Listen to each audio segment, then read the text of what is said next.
After my stroke, I was partially paralyzed. My son abandoned me. In a cheap nursing home, he didn't know I had just received a millionaire inheritance. This is my story of how I lost everything, only to gain something far more valuable, my dignity. Subscribe to our channel and let us know in the comments where you're watching from. The fluorescent lights in Sunset Care Home buzzed above me like angry wasps as I struggled to button my cardigan with fingers that refused to cooperate. 8 months after my stroke, my left side still betrayed me daily, a constant reminder of how quickly life can change. Need help with that, Mrs. Sullivan?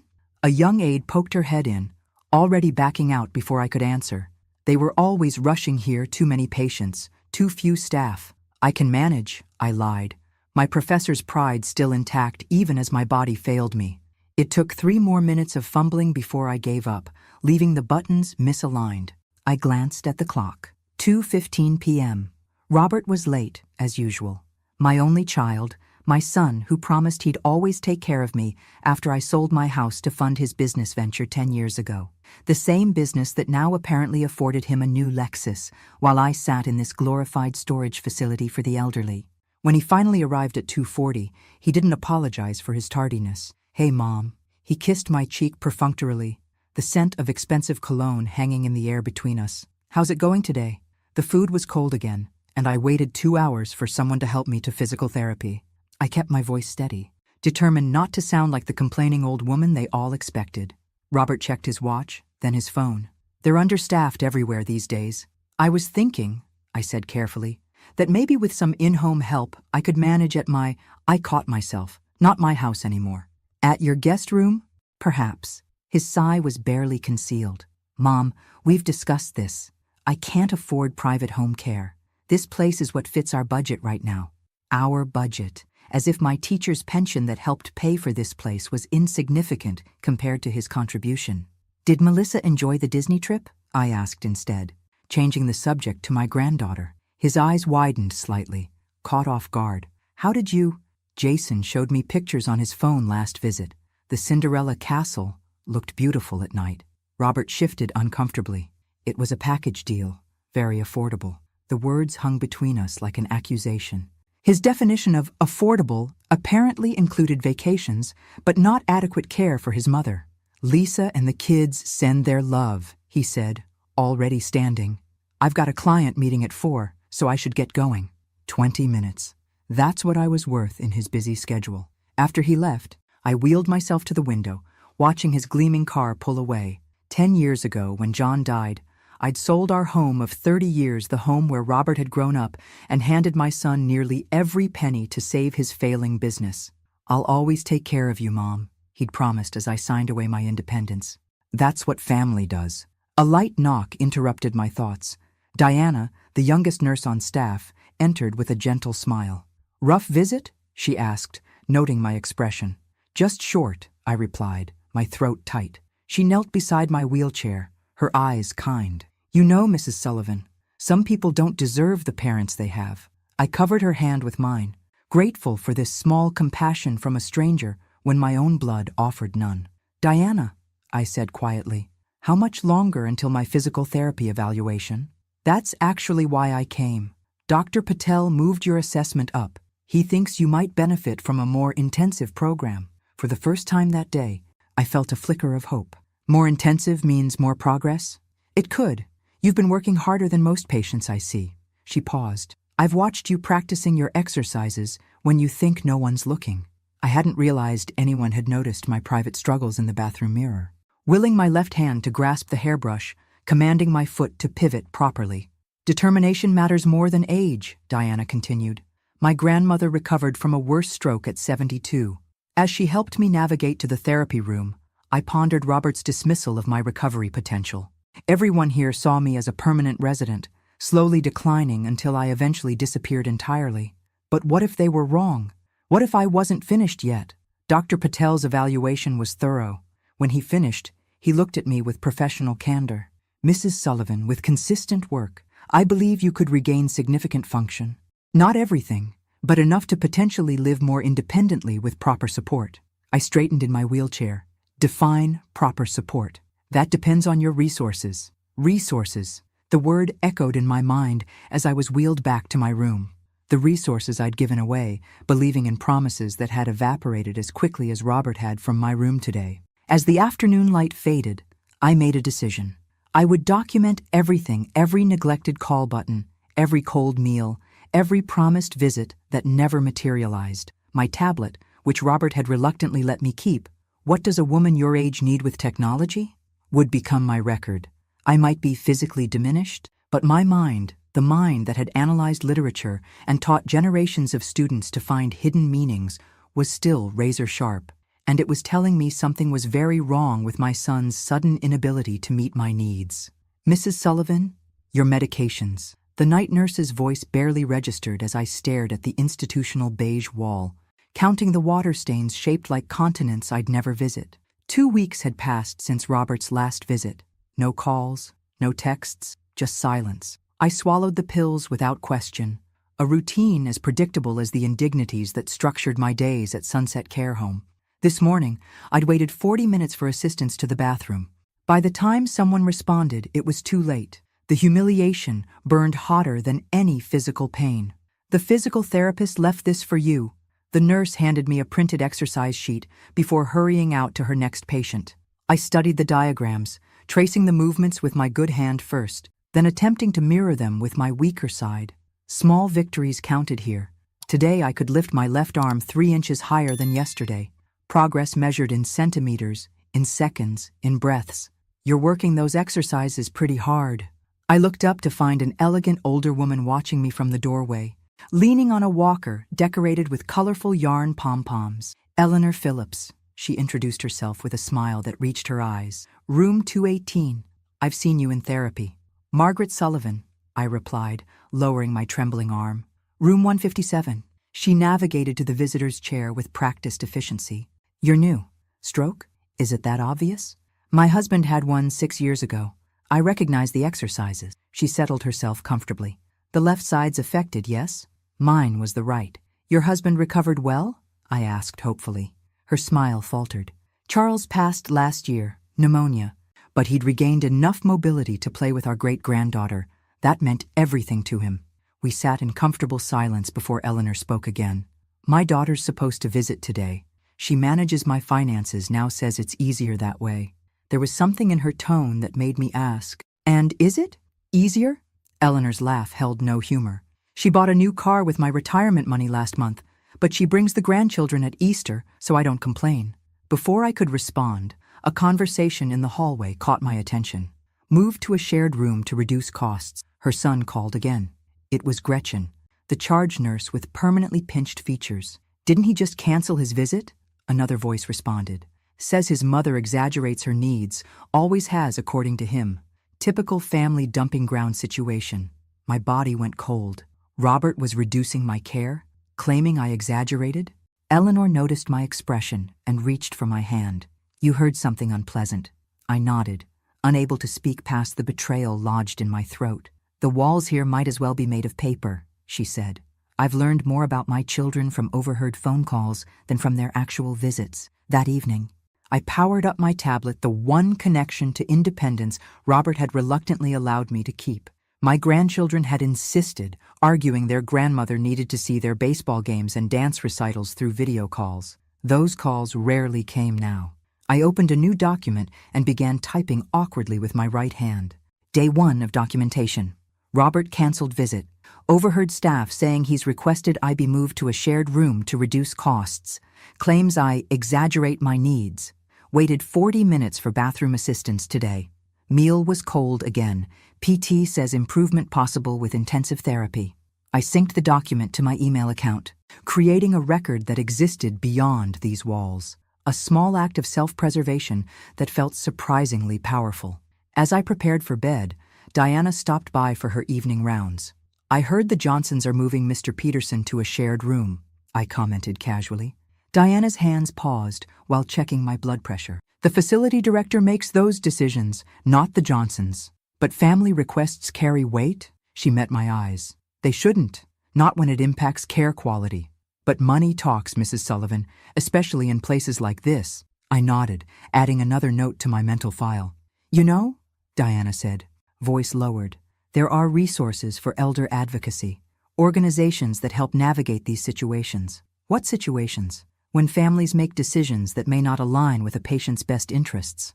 The blood pressure cuff tightened uncomfortably. Or perhaps it was just the truth squeezing my heart. I'd be interested in learning more, I said, my professor's thirst for knowledge merging with something newer and sharper, self-protection. That night, I dreamed of my house, the one I'd sold, to save Robert's business. In the dream, I stood in my old kitchen, fully mobile, making Sunday dinner while John read the newspaper at the table, glasses perched on his nose. The home we'd built together, sacrificed for a son who now considered me a burden. I woke with tears on my face and a resolution forming in my mind. Something had to change. I just didn't know how to make it happen with my limited resources and increasingly limited body. Limited. Little did I know, change was already moving toward me in the form of a long-delayed letter. Mrs. Sullivan, there's mail for you. Diana's voice pulled me from the fog of afternoon medication. 3 weeks at Sunset Care Home had taught me the rhythm of institutional living. Wake, medicate, eat, therapy, rest, eat, medicate, sleep, rinse and repeat until death provided the only real escape. Mail was an anomaly in this sterile routine. It's been sitting at the front desk for a while, Diana apologized, handing me a crisp envelope. Sometimes things get overlooked. The return address read, Winters and Associates, Attorneys at Law, Boston, Massachusetts. My fingers trembled as I opened it, and not just from post-stroke weakness. Dear Ms. Sullivan, we regret to inform you of the passing of Harold Blackwood on March 15th. As executors of Mr. Blackwood's estate, we are contacting you as a named beneficiary in his will. Please contact our office at your earliest convenience to discuss this matter. Sincerely, James Winters, Escumern Harold, my mother's brother, the uncle who had paid for my college education when my parents couldn't afford it, the brilliant engineer whose letters had sustained me through graduate school. The family connection that had dissolved after my marriage to John, a man my uncle had warned, was beneath my potential. Harold had been right about John's financial irresponsibility, but wrong about his heart. We'd been happy despite our modest means. After our estrangement, I'd occasionally followed Harold's career through professional journals, patents filed, innovations credited to his name, but we hadn't spoken in over 40 years. Bad news? Diana asked, noting my expression. My uncle died, I whispered, the words inadequate for the complex emotions colliding inside me. Grief for a relationship long lost, regret for decades of silence, and bewilderment at being named in his will. I'm sorry for your loss, Diana said automatically. I lost him a long time ago, I replied. We hadn't spoken since before Robert was born. With Diana's help, I called the number on the letterhead. After navigating a labyrinth of receptionists, I reached James Winters himself. Mrs. Sullivan, he greeted me warmly. I'm pleased you contacted us. I understand you're currently in a care facility. I explained my situation briefly, the stroke, my limited mobility, the arrangement with my son. I see, he said, his tone shifting subtly. Perhaps I should speak with your son about the inheritance then. As your caretaker? Something in his phrasing sent warning signals through my mind. What exactly did my uncle leave me, Mr. Winters? A pause. Harold Blackwood left you his entire estate, Mrs. Sullivan. After taxes and fees, it's valued at approximately $8 million. The room tilted. I gripped my wheelchair armrest, anchoring myself against the vertigo of sudden possibility. Mrs. Sullivan? Are you there? Yes, I managed. I'm just surprised. Your uncle never married or had children. He had quite a successful career in engineering and patent development. According to our records, he kept every letter you sent him during your college years. He mentioned you often in our meetings. A tide of emotion washed over me. Harold had remembered me all these years, had thought of me while I'd been building my life, raising Robert, teaching my students. Should I contact your son to help facilitate the transfer of assets? Mr. Winters prompted again. The question crystallized something inside me. A lifetime of making responsible choices, of putting others first, of trusting family, and where had it left me? In a substandard care facility, waiting 40 minutes for bathroom assistance, while my son canceled visits and plotted to reduce my care. No, I said firmly. Not yet. I'd like to understand my options first.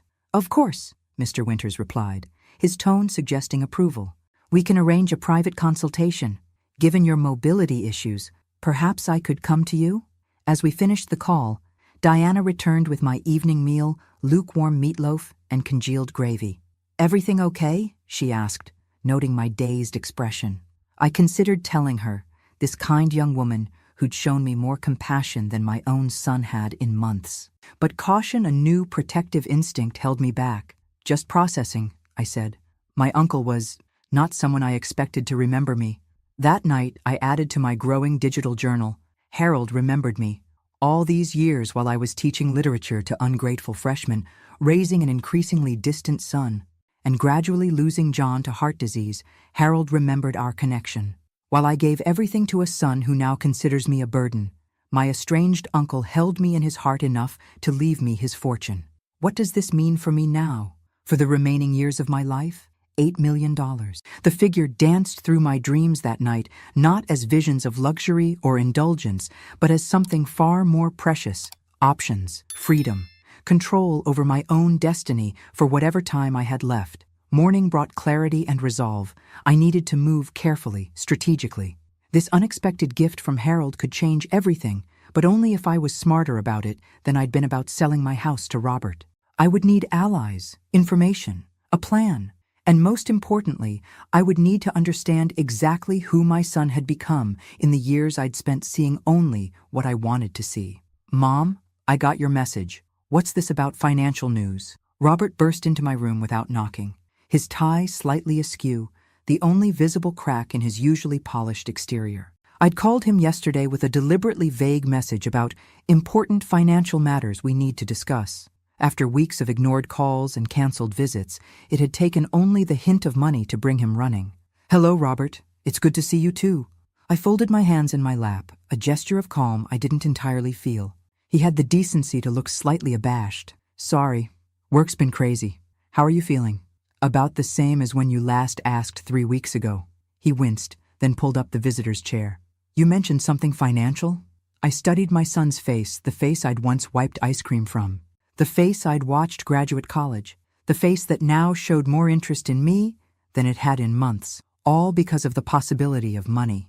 "I received a letter," I began, measuring my words carefully. "My Uncle Harold passed away." "Uncle Harold? Mom, I don't think you've ever mentioned. My mother's brother. We were close when I was younger, before I married your father." I paused. "He's included me in his will." The transformation was immediate and disturbing. Robert's posture straightened, his expression softened, his entire demeanor shifted from impatient to attentive. "That's unexpected. Was he well off?" I nodded, deliberately vague. "He had a successful engineering career. Patents, innovations." "Wow, that's great news, Mom." Robert leaned forward, his smile suddenly wide and eager. "You know, I've been thinking, this place isn't really giving you the care you deserve. We might be able to find somewhere better." "Better than what your budget allows?" I couldn't keep the edge from my voice. He didn't notice. "Absolutely. Maybe even home care. You could move in with us for a while." The offer I'd begged for months ago now extended freely at the mere suggestion of inheritance money. "That's quite a change of heart," I observed. "Last time we discussed home care, you said it was impossible." "Well, circumstances change," he waved dismissively. "How much are we talking about here, Mom?" The question hung between us, naked in its avarice. "I'm not entirely sure," I lied. "The lawyer says the estate is still being settled. Death taxes, legal fees, that sort of thing." Robert's expression flickered with impatience. "But a ballpark? Thousands? More?" "Mr. Winters, that's Harold's attorney, says it will take time to get the full picture. These things are complicated. I can help with that. I know people who specialize in estate matters." Of course he did. People who would tell him exactly how to access my money most efficiently. "That's thoughtful, but Mr. Winters seems quite competent." I changed the subject. "How are Lisa and the kids? I've missed them." The conversation that followed was painfully revealing. Not once did Robert ask how I'd been feeling, whether I was happy here, if I was making progress in therapy. Instead, he outlined increasingly elaborate plans for my future, all predicated on access to funds he knew nothing about. "We could convert the den into a great first-floor bedroom for you," he enthused. "Get one of those medical beds that adjusts. You'd be comfortable there." "That sounds expensive," I noted mildly. "Well, with Uncle Harold's help, He smiled, as if we shared a private joke about a man he'd never met. When Robert finally left, promising to return tomorrow with Lisa to discuss options, I exhaled a breath I hadn't realized I'd been holding. My son, my only child, had revealed himself more completely in the past hour than in all the months I'd been at Sunset. Diana found me staring out the window an hour later. "That bad?" she asked, checking my evening medications. "Worse," I admitted. "Diana, do you know anything about elder rights, legal protections?" She hesitated. "Some. My grandmother had similar issues with family after her stroke. Would you help me research something? I need information about financial protections, healthcare proxies, power of attorney." Diana's expression grew serious. "Mrs. Sullivan, are you worried about your son's intentions? Let's just say I need to understand my options before making any decisions." She nodded slowly. "I can help, but you should know this could get complicated." I thought about Robert's sudden interest in my care, his immediate plans for my money, his failure to even ask if I was happy. "It's already complicated," I replied. "I just need to make sure I'm not outmaneuvered again." That evening, I called Mr. Winters back, requesting a private meeting. We agreed he would visit in 2 days, officially to discuss routine paperwork. As I prepared for bed, my tablet pinged with an incoming email. It was from Robert, with floor plans for a mother-in-law suite addition to his house, already priced out at $175,000. He'd moved remarkably quickly for someone who'd had no time to visit his mother for weeks. I added to my digital journal. Robert visited immediately after hearing about potential inheritance. Never asked about my health, happiness, or progress. Already planning expensive renovations to his home. Treating Harold's money as if it's already his to spend. I need to protect myself. Not just my new financial resources, but my autonomy. My right to determine my own future. Harold's gift isn't just money. It's the chance to reclaim control of my life, to ensure I'm never again at the mercy of someone else's budget for my care. The realization settled over me like armor. For too long, I'd been a supporting character in my own life story. First as John's wife, then as Robert's mother, finally as Sunset's patient in room 157. It was time to become the protagonist again. The Hillcrest Assisted Living Community offers premium services for discerning seniors, the brochure in my lap proclaimed. Glossy photos showed smiling elderly residents engaged in watercolor classes and Tai Chi. 1 month after Robert learned of my inheritance, I found myself relocated to this upscale facility, not Robert's house as initially offered, but a place conveniently located just 10 minutes from his suburban home. "Isn't this better, Mom?"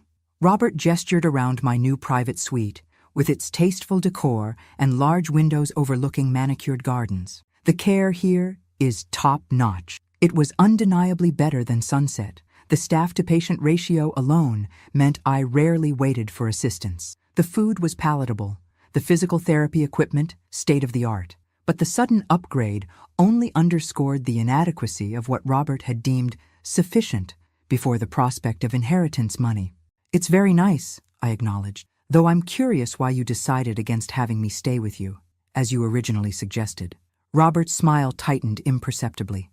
"The contractor said the renovations would take months. This is better for now, while we navigate the inheritance process." The inheritance process. That convenient phrase that justified anything and everything in Robert's mind. "Speaking of which," he continued, pulling papers from his briefcase, "I've been talking with my financial advisor about the best way to manage Uncle Harold's estate once it transfers. We should set up joint accounts to simplify things." I glanced at the document's power of attorney forms, joint banking authorizations, healthcare directives naming Robert as my decision-maker.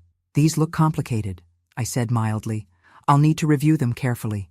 "It's all standard stuff, Mom. Just makes it easier for me to handle things for you." I placed the papers aside. I've always been thorough with legal matters. "Robert, you know that. I taught contract law in the English department. Remember?" His expression flickered between frustration and forced patience. "Of course. Take your time. But the sooner we get this settled, the sooner we can access the funds. As if Harold's bequest was a family windfall rather than my inheritance. After Robert left, I examined my new surroundings more critically. Yes, Hillcrest was luxurious compared to Sunset, but it was still an institution, still a place where my life would be regulated by others, still not home. My thoughts were interrupted by a knock at the door. "Mrs. Sullivan? I'm Nancy Garcia. Your care coordinator. The young woman who entered had a direct gaze and confident manner. Robert had hired her to visit 3 times weekly as a personal care assistant, another upgrade that hadn't been possible before Uncle Harold. Your son mentioned you might need help settling in, Nancy continued, and that you're recovering from a stroke. 8 months ago, I confirmed. Left side mobility issues, though I'm improving with therapy. Nancy nodded professionally. I've reviewed your medical records. Your progress is impressive for someone your age. For someone my age, I repeated dryly. Is that clinical language for not completely hopeless? Unexpectedly, Nancy laughed. It's clinical language for you're working harder than most patients half your age. I admired determination, Mrs. Sullivan. Something about her directness appealed to me. Call me Margaret, and thank you for not treating me like I'm made of glass or suffering from dementia. The stroke affected my body, not my mind. That's clear from your records. You've been advocating for more intensive therapy from the beginning. We spent the next hour reviewing my daily routine and needs. Nancy asked insightful questions about my preferences and goals. The first healthcare provider who'd bothered to do so since my stroke. One last thing, Nancy said as she prepared to leave. I'm finishing my master's in gerontology at Georgetown. My focus is elder advocacy and rights, just so you know my background. The coincidence seemed too perfect. Did my son know this when he hired you? No, Nancy replied. The agency assigned me based on scheduling. Why? I considered whether to trust this stranger with my concerns, but something in her professional demeanor gave me confidence. Just curious, I said. Though I'd be interested in hearing more about your studies sometime, perhaps at our next meeting. 2 weeks later, Robert and Lisa invited me to dinner at their home, the first such invitation since my stroke. Lisa seemed genuinely pleased to see me, though her strained smiles whenever Robert mentioned Mom's inheritance told their own story. As Robert helped me back to the car afterward, I noticed mail on the console, a bank notice marked Urgent Final Foreclosure Warning, and a credit card statement with Payment Overdue stamped in red. Everything okay with the business, Robert? I asked casually. He shoved the papers under a folder. Just typical cash flow challenges. Nothing serious, but his tight expression and the way his hands gripped the steering wheel suggested otherwise. That night in my new apartment at Hillcrest, I made 2 important calls. One to Mr. Winters to discuss creating a trust for my inheritance, and another to Diana at Sunset, offering to help her find a position at Hillcrest. Both conversations confirmed what I was beginning to suspect. Robert's financial situation was far more precarious than he'd admitted, and his sudden attentiveness had everything to do with accessing Harold's money. As I updated my digital journal, I added a new note. Robert's business may be failing. His lifestyle, the new car, the vacations, the house appears to be built on debt. He sees Harold's bequest as his salvation, not my security. I need to protect myself without alienating him completely. A balance between caution and compassion. But as I switched off my tablet, I wondered if that balance was even possible. The son I thought I knew, the boy I'd sacrificed for, the man I'd trusted with my future, seemed increasingly like a stranger. And strangers couldn't be trusted with $8 million, or with my remaining years. Mrs. Sullivan, we have a few options for structuring the trust. James Winters spread documents across the conference table in his downtown office. The doctor's appointment I'd asked Nancy to drive me to was actually this crucial meeting, 3 months after learning of my inheritance. Nancy sat quietly in the corner, her presence both practical, I still needed assistance with mobility, and strategic as a witness to my clear mental capacity. The irrevocable trust gives you the strongest protection, Mr. Winters continued. Once established, these assets can't be touched by creditors or manipulated by anyone trying to influence you. His diplomatic phrasing made me smile faintly. You mean my son? Mr. Winters adjusted his glasses. I've seen family dynamics change when significant assets enter the picture. The arrangement you described, your care facility upgrades, coinciding with your son's knowledge of the inheritance. His sudden interest in joint accounts follows a concerning pattern. How long would establishing this trust take? I asked, running my fingers along the document's edge. 6 to 8 months for complete implementation. We'd need to transfer assets gradually, establish the trust framework, name trustees. And in the meantime, we maintain the appearance of processing the inheritance. Your nephew, son, I corrected automatically. Forgive me. Your son need not know the full value or the protective measures being implemented. I nodded, considering the chess game ahead. Robert's growing impatient. He's brought paperwork for me to sign 3 times now, which you've wisely declined. Mr. Winters leaned forward. Mrs. Sullivan, I must ask, what are your long-term intentions regarding your son? The question caught me off guard. What do you mean? Do you intend to provide financial support to him eventually? Is reconciliation a goal? Or is your priority simply protecting your assets for your care and perhaps other beneficiaries? I stared out the window at the city skyline, considering the complexity of maternal love colliding with self-preservation. I don't want to punish Robert, I said finally, but I can't trust him with control over my life or finances. Not anymore. Mr. Winters nodded.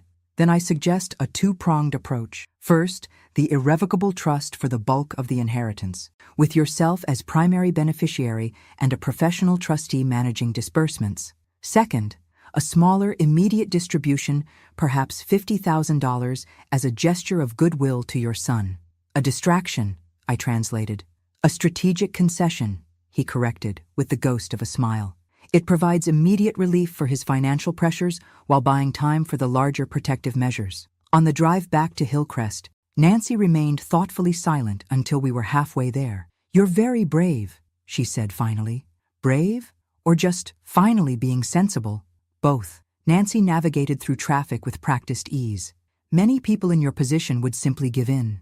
Family pressure is powerful, especially when you're physically vulnerable. I thought about the mounting pressure from Robert, his increasingly frequent visits always circling back to the inheritance, his not-so-subtle comments about how his business troubles could be solved once this estate business is settled. I've already given in once, I replied. I sold my home to help Robert's business after his father died. He promised to take care of me when I needed it. You've seen how that promise was kept. Nancy nodded. The Sunset Care Home, the cheapest facility he could find, where I waited hours for basic assistance, where he visited less and less frequently, always too busy to stay more than 20 minutes. I gazed out the window. I won't make the same mistake again. This inheritance isn't just money, it's the freedom to determine my own future. Back at Hillcrest, I found Diana now employed as an activities coordinator thanks to my recommendation, waiting with news. Your son called the administration office, she said quietly. He was asking questions about whether you really need the private room and additional physical therapy sessions. Said they seemed excessive given your condition. The familiar pattern emerged again, Robert's concern for my care directly proportional to its cost to him. Thank you for telling me, I said, adding this to my mental file. That evening, Robert called, his voice uncharacteristically cheerful. Great news, Mom. I spoke with Uncle Harold's lawyer today. He says they can release some funds while the estate processes. I'm thinking we could use it to finally get you set up at home with us. You spoke with Mr. Winters? I asked, alarmed that Robert had contacted my attorney directly. Well, I left a message. His assistant said he'd call back. Robert paused. Mom, these delays are getting ridiculous. It's been months. We need to be more proactive about moving things along. We, always we. Actually, Robert, I said carefully, Mr. Winters mentioned the possibility of an advanced distribution. Nothing major, but perhaps enough to address some immediate concerns. His tone shifted instantly. Really? That's excellent. How much are we talking about? $50,000. A pause. That's helpful, though given the total estate value. It's a start, I replied firmly. The rest will take time, Robert. Legal processes can't be rushed. After ending the call, I updated my digital journal, then sent a secure email to Mr. Winters authorizing the advanced distribution to Robert. The money would likely disappear into his financial black hole, but it would buy me precious time to secure the remaining $7,950,000. Time to ensure my remaining years would be lived on my terms, not as a convenient solution to my son's financial problems. As I prepared for bed, assisted by an evening aide, I caught sight of my reflection in the bathroom mirror. The woman looking back at me was changed not just by the stroke that had weakened my left side, but by something in her eyes, a hardness that hadn't been there before, a clarity born of difficult truths. I hardly recognized her, yet somehow I felt I was finally seeing myself clearly for the first time in years. Excellent progress, Mrs. Sullivan. Dr. Chen, my new physical therapist at Hillcrest, noted approvingly as I completed the walking exercise with only my cane for support. "You've graduated from the walker entirely?" "For short distances," I confirmed, catching my breath. 6 months since the stroke, and each victory still came wrapped in the humbling package of limitations. I still need the wheelchair for anything longer than across my apartment. Nevertheless, most patients with similar strokes don't achieve this level of recovery, especially at my age, I finished wryly. I'm beginning to think that phrase should be banned from medical vocabulary. Chen smiled. I was going to say, especially with interrupted therapy cycles. Your records show inconsistent sessions at your previous facility. Sunset had staffing issues, I said diplomatically, not mentioning that Robert had opted for the bare minimum Medicare-covered therapy sessions, deeming anything additional unnecessary expenses. Nancy, watching from the corner, caught my eye. She knew the full story, having become my most trusted ally over the past 3 months at Hillcrest. Our professional relationship had evolved into something deeper, confidant, advocate, and increasingly, friend. Later, as Nancy helped me back to my apartment, she mentioned casually, "I have something to discuss when we're private." Once inside with the door closed, her expression turned serious. "I was at Sunset yesterday for a class observation. I overheard something concerning." My heart tightened. "About Robert?" She nodded. "He was meeting with the administrator, asking about their current rates and availability. He specifically inquired about transferring a patient from Hillcrest back to Sunset if circumstances changed." The implication was clear. Robert was exploring options to return me to the inadequate care I'd escaped, presumably once he secured control of my finances. "Did he see you?" I asked, my voice steady despite the cold anger settling in my chest. "No, I was in the records room next door." Nancy hesitated. "Margaret, I don't want to alarm you, but my son is planning contingencies in case his access to money doesn't materialize as he hopes." I finished her thought. "I'm not surprised, just disappointed." We were interrupted by a knock at the door. Nancy opened it to reveal a smiling Vanessa, my daughter-in-law, with my teenage grandchildren, Jason and Emma, behind her. "Surprise visit," Vanessa announced with forced brightness. "We thought you might enjoy some family time." This was new. In the 6 months since my stroke, Vanessa had visited exactly twice, both times briefly accompanying Robert. Now she stood in my doorway with homemade cookies and a facade of familial devotion. Jason, 16 and gangly, gave me a genuine hug. "Hey, Grandma, Dad said we should visit more often." "Did he now?" I raised an eyebrow at my grandson, who caught my skepticism with a perceptive glance.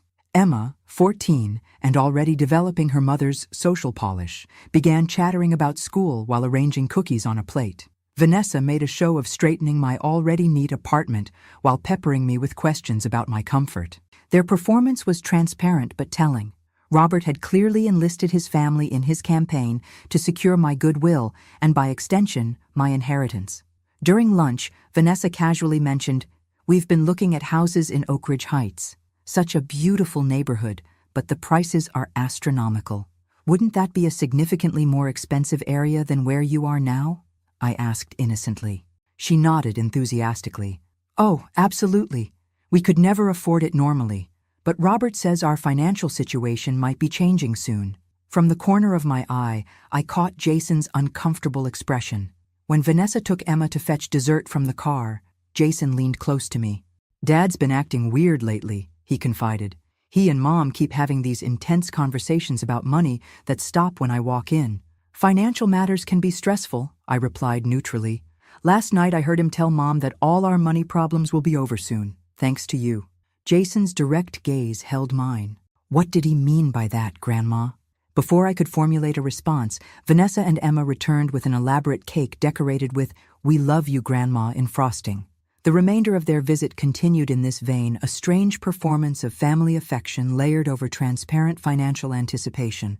When they finally left, promising to return soon, I felt emotionally drained. "Well, that was illuminating," Nancy remarked dryly. "Indeed." I sank into my armchair. Suddenly, I'm the beloved matriarch they can't visit enough. All it took was $8 million. Nancy sat opposite me. "What will you do about the information from Sunset?" I considered the question carefully. "Continue with our plan. The trust documents should be ready next month, correct?" According to Mr. Winters, yes, but establishing the trust is just the beginning.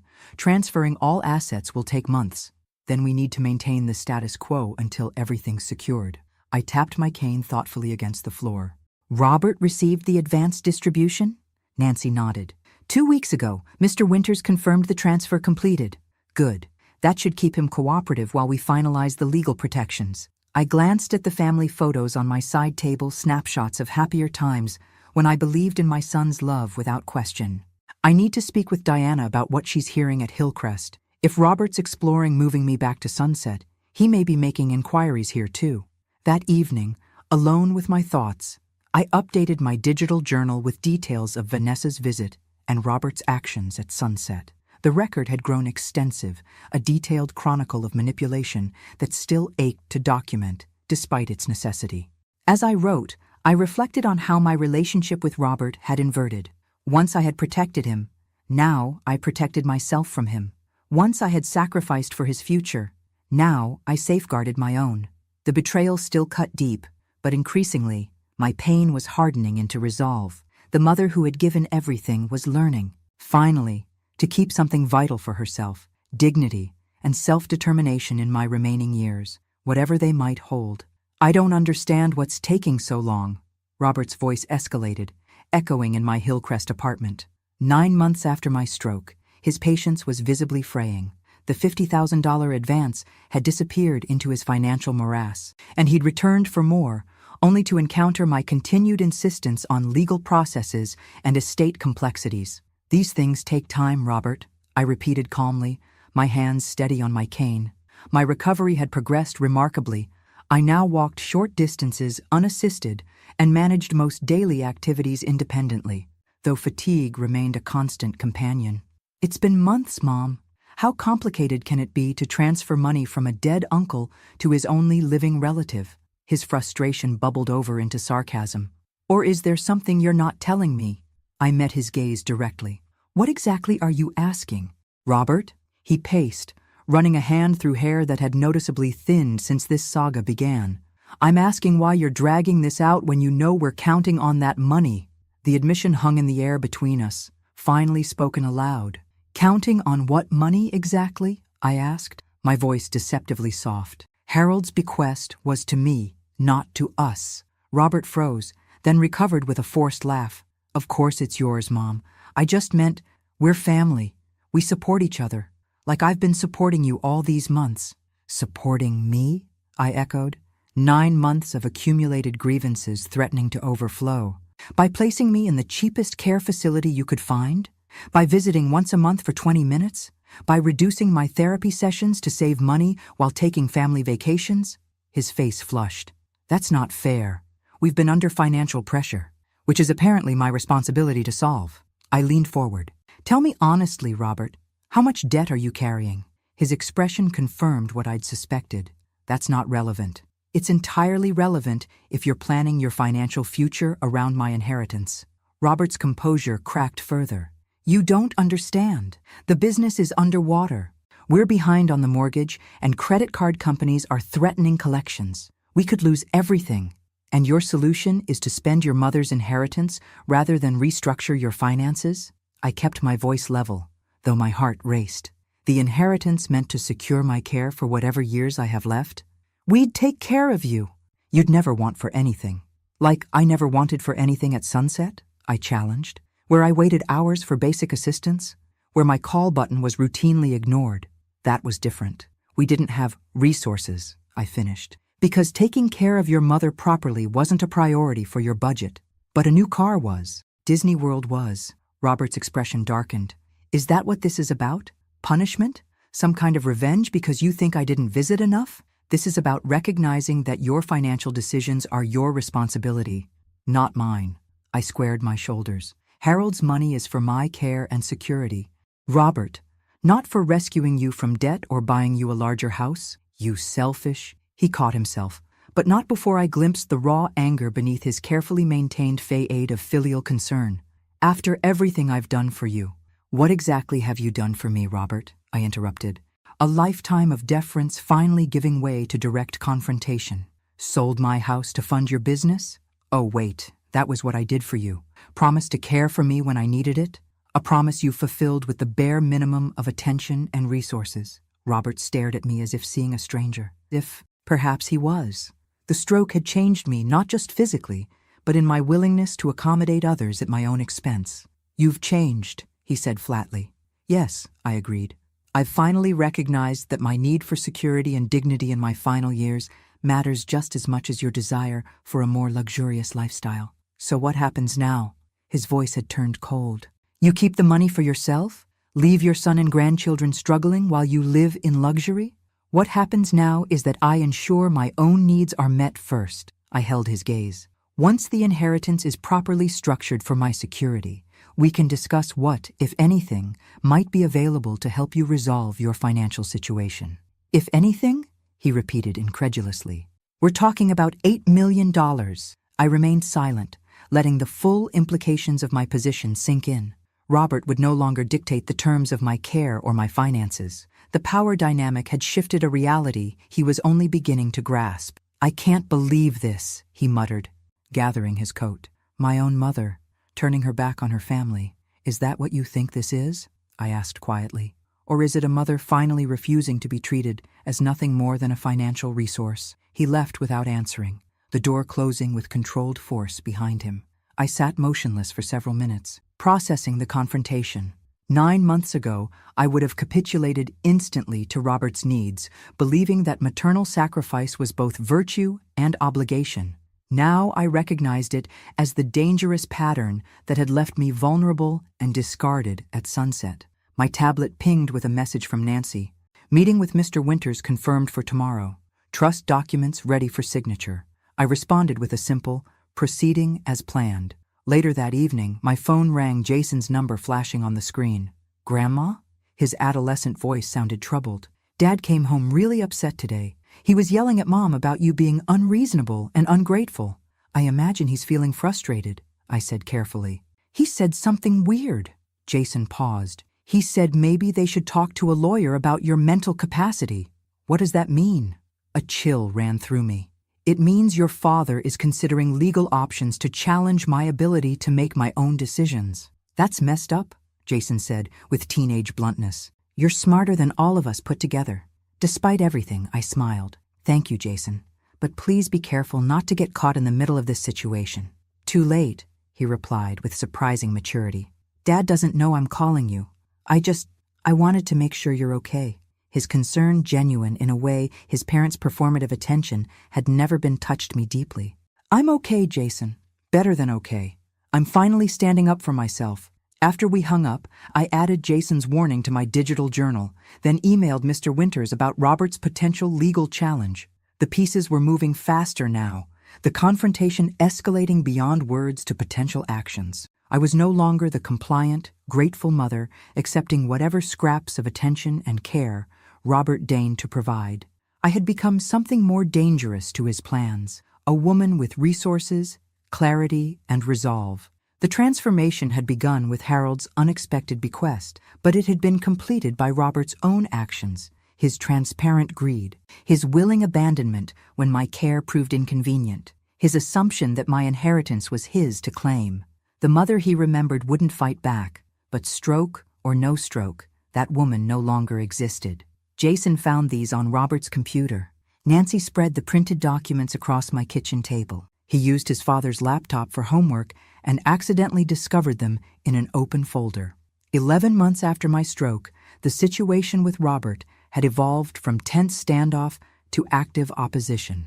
Jason, increasingly uncomfortable with his father's behavior, had become an unexpected ally, keeping me informed of Robert's private discussions and plans. I examined the papers carefully, emails between Robert and a law firm specializing in guardianship cases, inquiries about having a parent declared mentally incompetent, and notes outlining a strategy to challenge my capacity to manage financial matters. He's really going through with it, I murmured, more saddened than shocked. The final bridge between us was burning, and Robert had lit the match. There's more, Nancy said grimly.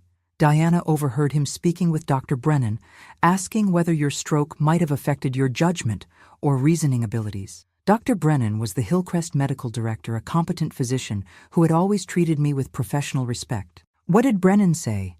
According to Diana, he was non-committal but uncomfortable, said he'd need to review your case formally if Robert was requesting an official capacity evaluation. I nodded thoughtfully. Robert's getting desperate. The trust is established, the assets are transferring gradually, and his financial situation isn't improving. Nancy glanced at the documents again. These reference having you evaluated by a neuropsychologist of his choosing, someone named Dr. Feldman. Convenient, I remarked dryly. I assume this Dr. Feldman specializes in finding elderly patients incompetent? We should accelerate our countermeasures, Nancy advised. If Robert files for guardianship, it could freeze your assets temporarily while the court evaluates the claim. I had anticipated this possibility. With Mr. Winter's guidance, we'd prepared extensively over the past months, building a comprehensive record of my mental acuity and decision-making capacity. But Robert's aggressive timeline required adjustments to our strategy. Call Mr. Winters, I instructed. Tell him we need to move forward with the independent neuropsychological evaluation immediately, not next month as planned. Nancy nodded, already dialing. What about Hillcrest? If Robert's speaking with Dr. Brennan, we need to ensure the administration understands the situation. I considered the relationships I'd carefully cultivated during my time here. Schedule a meeting with Director Patel. I want to explain what's happening before Robert can control the narrative. The following week became a carefully choreographed defense operation. Dr. Williamson, a respected neuropsychologist with expertise in post-stroke cognition, conducted an exhaustive evaluation of my mental capacity, documenting his findings in a detailed report that confirmed what we already knew. My cognitive abilities remained fully intact despite the physical limitations from the stroke. Director Patel, when briefed on the situation, was professionally neutral but practically supportive.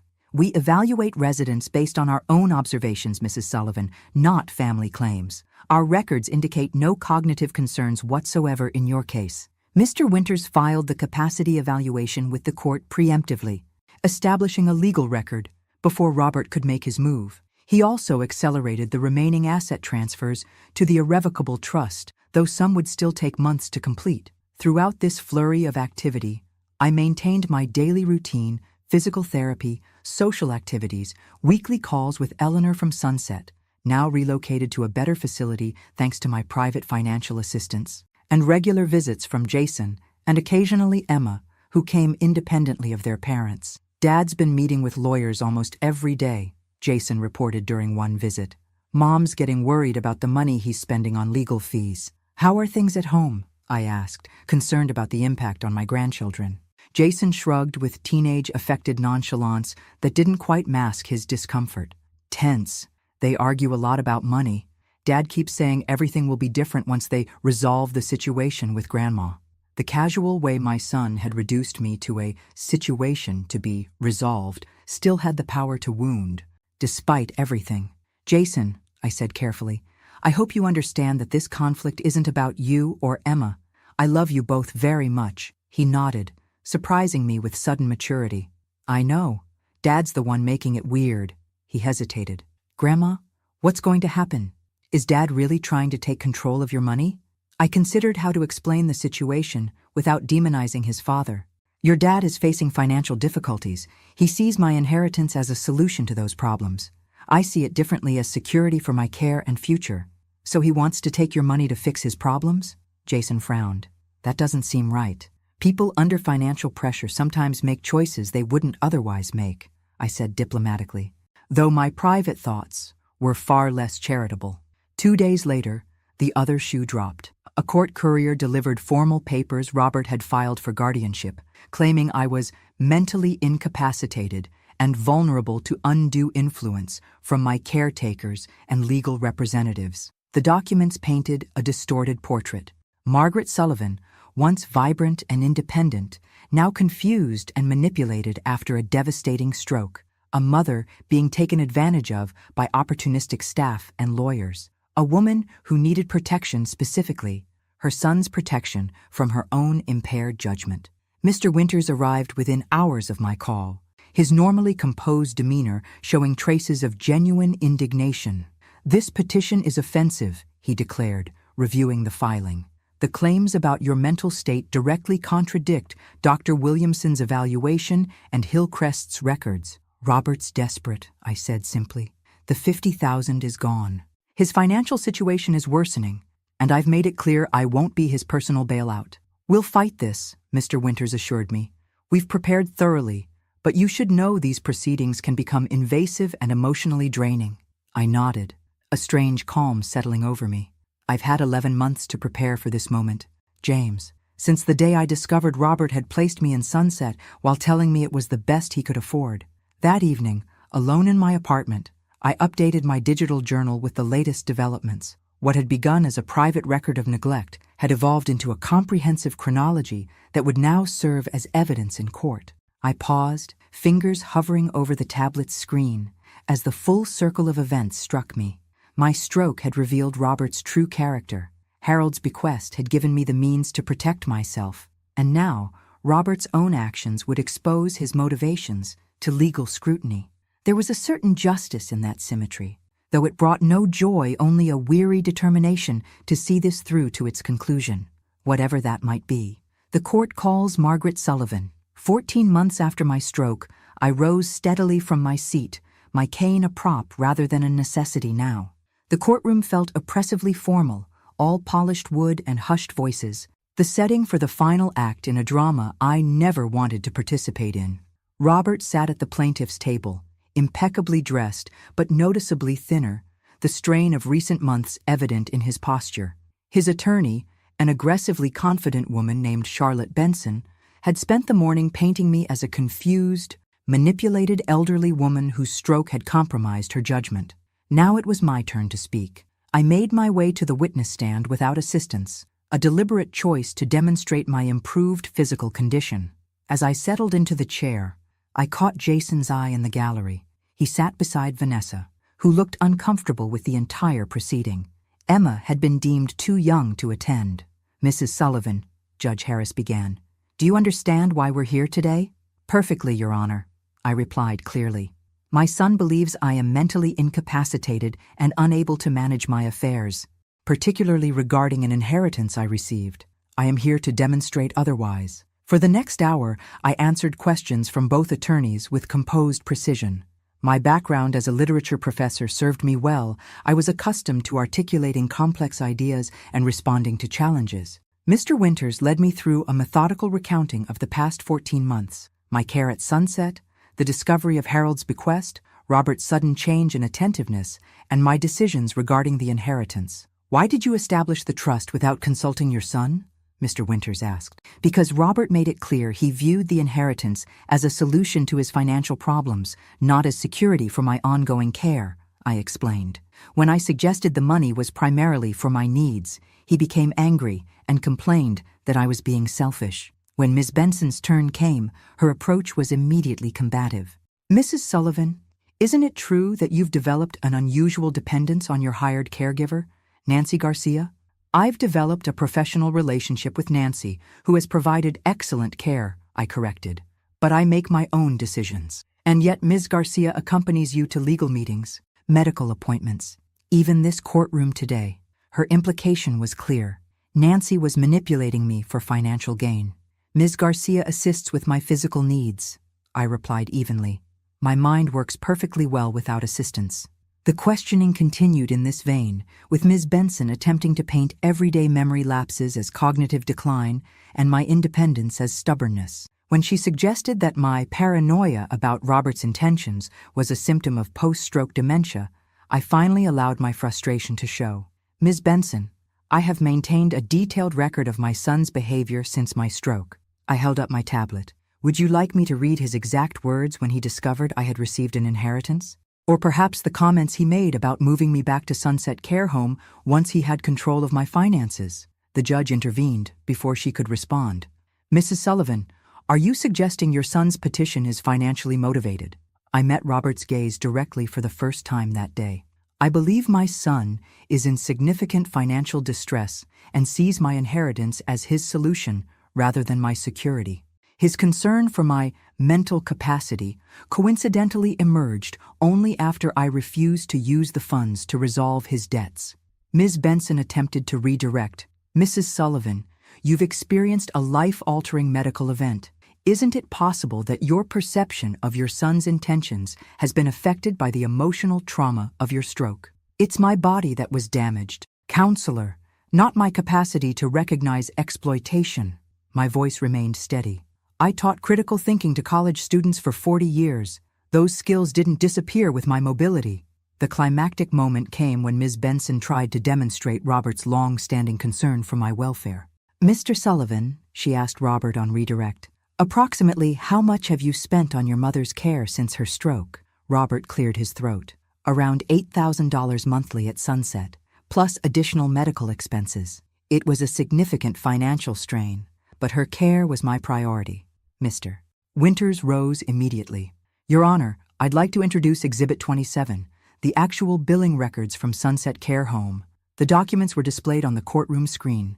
$3,200 monthly for the basic care package, with Medicare covering the majority of therapy costs, less than half what Robert had claimed.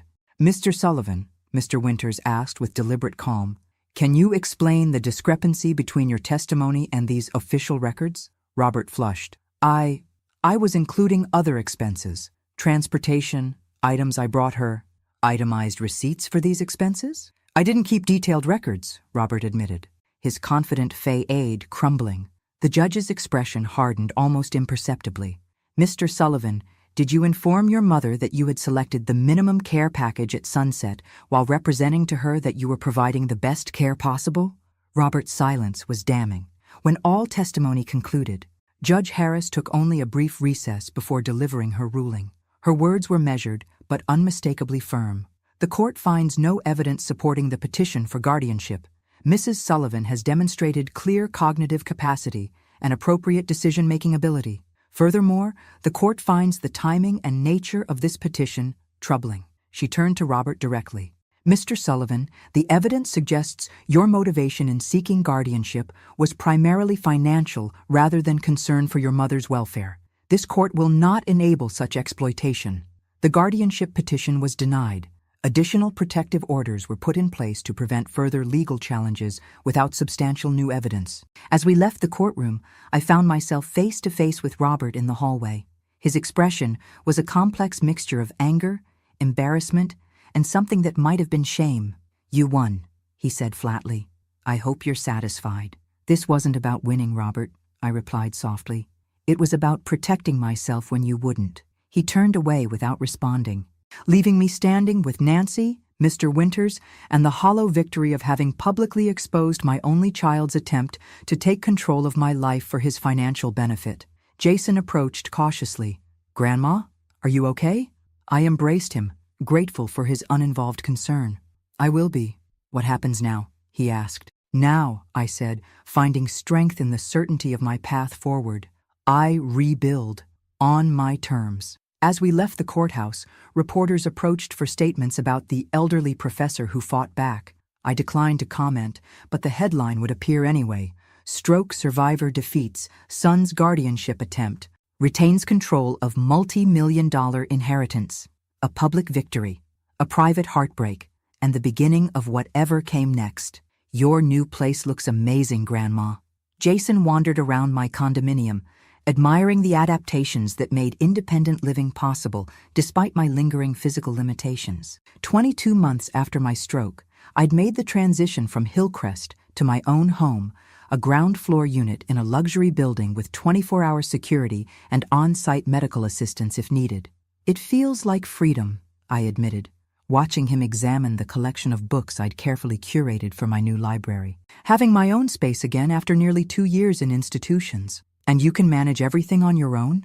His teenage face showed genuine concern rather than the performative worry his father had perfected. Not everything, I acknowledged honestly. Nancy still comes 3 times weekly to help with certain tasks. Diana handles my administrative needs, but I can make my own breakfast, dress myself, and most importantly, make my own decisions. Jason nodded, his eyes drifting to the framed family photos on my mantel. Robert's image appeared in several younger, smiling, the son I'd believed in completely. Jason touched one frame cautiously. Have you heard from Dad? Not directly, I admitted. Not since the court hearing 4 months ago. The silence between us acknowledged the painful reality. Robert's humiliation in court had severed whatever remained of our relationship.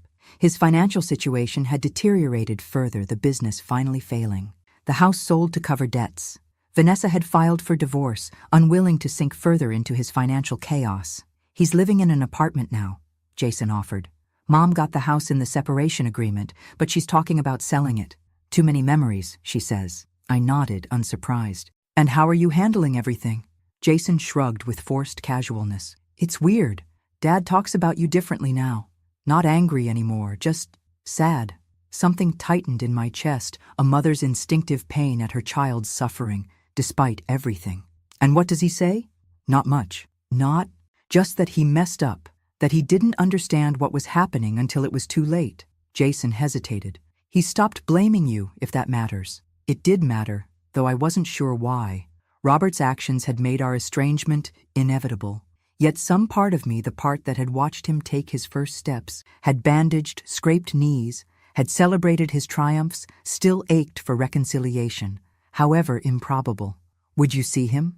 Jason asked suddenly. If he wanted to talk? The question lingered between us, weighty with implications. I don't know, I answered truthfully. A lot has happened. Jason nodded, respecting my honesty. Before leaving, he hugged me tightly, no longer the awkward teenager, but a young man on the cusp of adulthood, trying to navigate the fractured landscape of his family. That evening, I sat on my private balcony, watching the sunset paint the sky in dramatic oranges and purples. My life had found a new equilibrium, comfortable, dignified, secure. The Blackwood Foundation for Dignity in Aging was operational, already making small but meaningful improvements in elder care facilities across the state. Eleanor had become a friend and collaborator in these efforts, her first-hand experience informing our advocacy work. Harold's unexpected bequest had transformed my remaining years from a slow decline in neglectful institutions to purposeful independence. A gift not just of financial security, but of agency, the ability to shape whatever time I had left on my own terms. My musings were interrupted by a call from Nancy. Margaret, Robert Sullivan is in the lobby. He's asking if you'll see him. My heart stuttered. Did he say why? Just that he needs to speak with you. Do you want me to come over? I considered the question carefully. No, but stay on standby, please. After ending the call, I sat motionless, weighing my options. I could refuse to see him, a boundary I had every right to establish after his attempts to seize control of my life. Or I could listen, knowing that whatever healing might be possible would require this difficult first step. Send him up, I told the concierge finally. 20 minutes later, a knock at my door announced his arrival. When I opened it, I barely recognized the man standing before me. Robert had aged years in months, hair now significantly gray, posture diminished, designer clothes replaced by department store basics. Mom, he said simply, his voice catching. Robert. I stepped aside, allowing him to enter without embracing him. He moved tentatively into my living room, taking in the tasteful furnishings, the evidence of my comfortable independence. Your place is nice, he offered awkwardly. Thank you. I indicated the sofa. Would you like to sit? We settled into an uncomfortable silence, 22 months of conflict and betrayal hanging between us. I waited, unwilling to make this easier for him. Whatever he had come to say, he would need to find the words himself. I lost everything, he said finally. The business, the house, my marriage, everything except the kids, though I only see them on weekends now. I nodded without commenting. These were consequences of his own actions, not misfortunes to be pitied. For a long time, I blamed you, he continued, staring at his hands. Told myself if you'd just helped when I needed it, none of this would have happened. That you chose money over your own son. I remained silent, letting him work through his practiced speech. But that wasn't true. He looked up, meeting my eyes directly for the first time. I chose money over my own mother. I put you in that terrible place because it was cheap. I visited less and less because it was easier than seeing what I'd done. And when Uncle Harold's money appeared, I saw it as my salvation without ever considering what you needed. His voice cracked. I failed you completely, Mom. Before the stroke. After it, every step of the way. The raw honesty was unexpected. I had prepared for excuses, for subtle manipulations, for implied requests for financial help. not for this unvarnished acknowledgement. "Why are you here, Robert?" I asked quietly. "Not for money," he said quickly. "I know that's gone the trust, the foundation. I've accepted that. Then what?" He exhaled slowly. "Forgiveness, I guess, though I'm not sure I deserve it." The simplicity of his answer caught me off guard. Not reconciliation, not restoration, just forgiveness, the acknowledgement that what he had done was wrong. "Forgiveness isn't something granted on demand," I said carefully. "It's earned through actions, not words." "I know," he nodded. "I'm not asking for it today. I'm asking if there's a path to it at all, any way back from what I've done." The question hung between us, the adult son asking his mother if their relationship could ever heal, the mother wondering if forgiveness was wise or merely another form of self-abandonment. "I don't know," I answered honestly. "Trust, once broken, is difficult to rebuild, but not impossible." A fragile hope colored his question. I considered my response carefully. The foundation is doing important work, advocating for better elder care standards. They always need volunteers. He blinked, processing my indirect answer. "You want me to volunteer with your foundation? If you're sincere about making amends, about understanding what happened, that would be a place to start." I met his gaze steadily. "Actions, Robert, not promises." He nodded slowly. "I can do that." "It's not a guarantee of reconciliation," I cautioned. "Just a possibility." "A possibility is more than I had this morning," he said quietly. As he prepared to leave, he paused at the door. "Mom, I know it doesn't change anything, but I am sorry, truly sorry." "I believe you are," I replied. "Whether that's enough remains to be seen." After he left, I returned to my balcony, watching as the last traces of sunset faded into twilight. The encounter had left me emotionally exhausted, but strangely peaceful. Robert's apology wouldn't erase the past 2 years, but it had acknowledged a truth I needed to hear. The fault had been his, not mine. Whatever came next, whether tentative reconciliation or permanent separation, would be my choice. Not obligation, not manipulation, not guilt. My choice, freely made from a position of security and strength. Harold's financial gift had made this possible, but the true inheritance had been something far more valuable. The recognition of my own worth, independent of what I gave to others. The understanding that my needs mattered just as much as those of the people I loved. As darkness settled over the city, I opened my tablet and made a final entry in the digital journal that had chronicled my journey from abandonment to autonomy.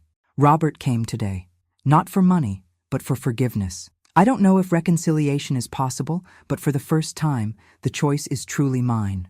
Not because I hold the financial power now, but because I finally understand that my dignity is non-negotiable. That is Harold's true gift to me, and perhaps, eventually, mine to Robert. And this concludes the inaugural grant cycle of the Blackwood Foundation for Dignity in Aging. I tapped the gavel lightly, smiling at the board members assembled around the conference table. Congratulations to everyone.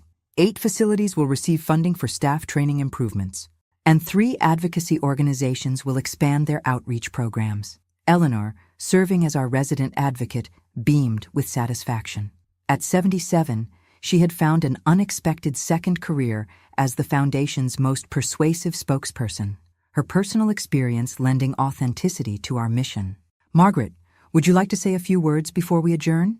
James Winters asked. He had transitioned from my attorney to the Foundation's legal counsel, bringing his expertise in elder protection to our work. I glanced around the table at the faces who had become my community over the past 2 years. Nancy, now the Foundation's program director after completing her gerontology degree, Diana, our outreach coordinator, Jason, interning during his first year at Georgetown, where he studied pre-law with a focus on elder advocacy, and in the corner, quietly taking notes, Robert. 24 months after my stroke, life had found a new pattern, not the one I'd expected when I was first wheeled into Sunset Care Home, certainly not the one I'd planned when I sold my house to help Robert's business, but one built on my own terms. "Just a brief reflection," I said, rising with the aid of my cane, though I used it more from caution than necessity now. My recovery had plateaued at about 80% of my pre-stroke function, enough for independent living with occasional assistance, enough for purpose and dignity. 2 years ago, I found myself in a situation many elderly Americans experience: physically vulnerable, financially dependent, and increasingly invisible to the people who should have protected me. My gaze didn't linger on Robert, but he shifted uncomfortably nonetheless. Harold Blackwood's bequest changed my personal circumstances dramatically, but millions of aging Americans have no wealthy uncle waiting in the wings. What they deserve, what we all deserve, is a system that recognizes elder care as a matter of dignity, not convenience. Murmurs of agreement circled the table. In 6 months, we've already documented significant improvements in patient experiences at the facilities receiving our grants. Staff turnover has decreased by 20%. Resident satisfaction metrics have improved across the board. I smiled at Eleanor, and our resident advocates have ensured that the changes reflect actual needs, not just administrative assumptions. After the meeting adjourned, I gathered my papers slowly, watching as board members filtered out. Robert remained behind, his position as a volunteer coordinator still awkward but increasingly valuable to our work. "The Sunset Care Home Inspection Report," he said, placing a folder before me. "Their new administration has implemented all our recommended changes. The difference from 18 months ago is remarkable." I nodded, remembering the institutional indifference that had characterized my time there. "And the staff training program?" "Fully subscribed. Diana's curriculum on dignity-centered care has been particularly effective." He hesitated. "We've had requests to expand to 3 additional facilities. Draft a proposal for the next board meeting," I suggested. "If the metrics support expansion, we'll consider it." Our interactions remained professional, our personal relationships slowly healing through the shared work rather than direct confrontation. Robert had begun volunteering 8 months ago, initially stuffing envelopes and answering phones, menial tasks that he approached with unexpected humility. His financial situation had stabilized, though not recovered. A modest apartment, a used car, a new job in sales rather than business ownership. Weekend visits with Jason and Emma, who had chosen to live primarily with Vanessa after the divorce. "Jason mentioned you're coming to his debate tournament next week," Robert said, gathering his materials. "I wouldn't miss it. His team is favored to win regionals." An awkward pause followed the conversational rhythm between mother and son, still finding its way after so much damage. "Mom," Robert began tentatively, "I was wondering if you might want to have dinner afterward. The 4 of us, you, me, Jason, and Emma." The invitation represented a step forward in our cautious rebuilding a family dinner, something that hadn't occurred since before the guardianship hearing. "I'd like that," I said simply. His relief was visible. "Great, I'll make reservations." After he left, I finished my paperwork before calling my car service. My condominium was only 15 minutes from the foundation's offices, close enough for convenience, but separate enough to maintain boundaries between my professional and personal life. As the car navigated through afternoon traffic, I reflected on the journey of the past 2 years. The stroke that had nearly killed me had ultimately forced me to truly live, to recognize my own worth, to establish boundaries, to build a life centered on my needs rather than others' expectations. At home, I settled into my favorite chair by the window, the one positioned perfectly to catch the afternoon light for reading. My tablet contained dozens of books I'd been meaning to explore. My calendar noted upcoming symphony performances and gallery exhibitions, and my kitchen held ingredients for the dinner I planned to prepare for Eleanor tomorrow. The phone rang, Emma calling to discuss her upcoming science fair project. At 15, she had developed an interest in healthcare technology, inspired partly by witnessing my recovery process. "I'm designing a modified mobility aid," she explained excitedly. "Something between a cane and a walker, but with sensors that can detect balance issues and provide support before a fall happens." "That sounds remarkable," I encouraged. "Have you considered the user interface? Many elderly people struggle with complex technology." We discussed her project in detail, her brilliant young mind already considering angles I hadn't thought of. When she finished describing her design, she hesitated. "Grandma, can I ask you something personal?" "Of course. Are you happy with everything that's happened, with how things are now?" The question was startlingly direct, yet perfectly emblematic of teenage perception cutting through adult pretense. "I'm content," I answered thoughtfully. "Happy in some ways, still healing in others. But I'm living authentically now, and that brings its own satisfaction." "Dad says you saved him by making him face consequences," she said quietly. that he was spiraling before everything happened. I hadn't expected this perspective from Robert. Did he really say that? Yeah. He says he lost what he thought he wanted but found what he actually needed. Emma's voice carried the slight embarrassment of discussing parental introspection. It sounds kind of cheesy when he says it. I smiled. Growth often sounds cheesy when described out loud. After we hung up, I moved to my balcony to enjoy the early evening air. My life now bore little resemblance to what I had envisioned when I first retired from teaching the modest house I'd sold. The quiet days of reading and occasional visits from family, the gradual winding down I'd anticipated. Instead, at 70, I had found unexpected purpose, not just in the foundation's work, but in my own reclamation of dignity and agency. The stroke that had been meant to diminish me had ultimately expanded my understanding of what I deserved from life and relationships. Harold's money had provided the means, but the transformation had required my own resolve, the decision to value myself as highly as I had always valued others. As twilight settled over the city, I opened my tablet one last time to add a final entry to the digital journal that had chronicled my journey, 24 months since the stroke that changed everything. I started this journal to document betrayal and abandonment. I end it as a record of reclamation and renewal. The true inheritance wasn't Harold's money. It was the recognition that my life belongs to me, not to my child, not to societal expectations of maternal sacrifice, not to institutions that see age as diminishment.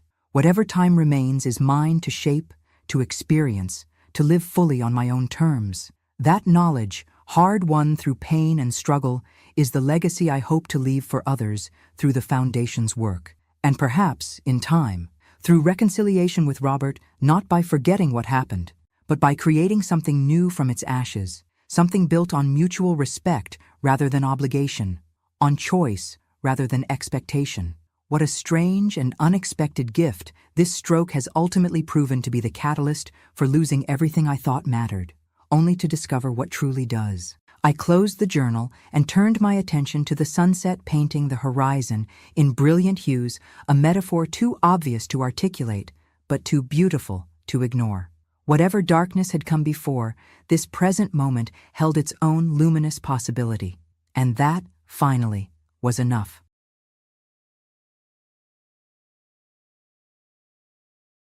Thanks for listening. Don't forget to subscribe and feel free to share your story in the comments. Your voice matters.